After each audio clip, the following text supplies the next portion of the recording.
अमित शाह के बिहार दौरे के क्या मायने हैं। दरअसल उन्होंने अपने इस दौरे के साथ ही बिहार में 2024 के लोकसभा तथा 2025 के विधानसभा चुनाव का आधिकारिक ऐलान कर दिया। उन्होंने साफ तौर से इशारा किया कि पार्टी इस बार बिहार में अपने दम पर चुनाव लड़ेगी और 2024 के परिणाम को देखते हुए 2024 के लोकसभा चुनाव के लिए मुख्यमंत्री के चेहरे का ऐलान करेगी। बिहार में गृह मंत्री का दौरा बेहद अहम माना जा रहा है, चूँकि केंद्र में सरकार बनाने का रास्ता जो है वो यूपी और बिहार से होकर ही जाता है। सीमांचल के लोकसभा की 4 सीटें हैं, पूर्णिया, अररिया, किशनगंज और कटिहार, जिसमें कटिहार सबसे महत्वपूर्ण सीट माना जाता है और इस बार महत्वपूर्ण सीट रहेगी भी। अगर आप 2019 से तुलना करें तो एनडीए को 4 में से 3 सीटें मिली थी।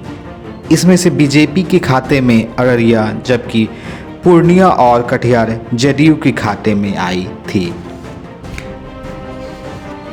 अब जेडीयू एनडीए का हिस्सा नहीं है, इसलिए समीकरण बिल्कुल बदल गया है। ऐसे में सीमांचल जो अल्पसंख्यक समुदाय बहुल इलाका है, यह राह बीजेपी के लिए बिल्कुल आसान रहने वाली नहीं है। उसमें भी कटिहार जैसे महत्वपूर्ण सीट पर इस बार घमासान बेहद खास रहने वाला है। इस बार नीतीश कुमार जो बीजेपी के सहयोगी पार्टी नहीं है, उन्होंने बिल्कुल गोलबंद तरीका अपनाया है। तमाम राज्यों के मुख्यमंत्री के साथ बैठकें कर रहे हैं ताकि बीजेपी का रास्ता बिहार में और पूरे देश में रोका जा सके, जिसकी पहली बैठक पटना में आयोजित भी हुई। अब खबर ये आ रही है कि इसकी दूसरी बैठक जो कि शिमला में होने वाली थी उसको रद्द कर दिया गया है और अब ये बैठक बेंगलुरु में आयोजित करने की मंशा जाहिर की गई है।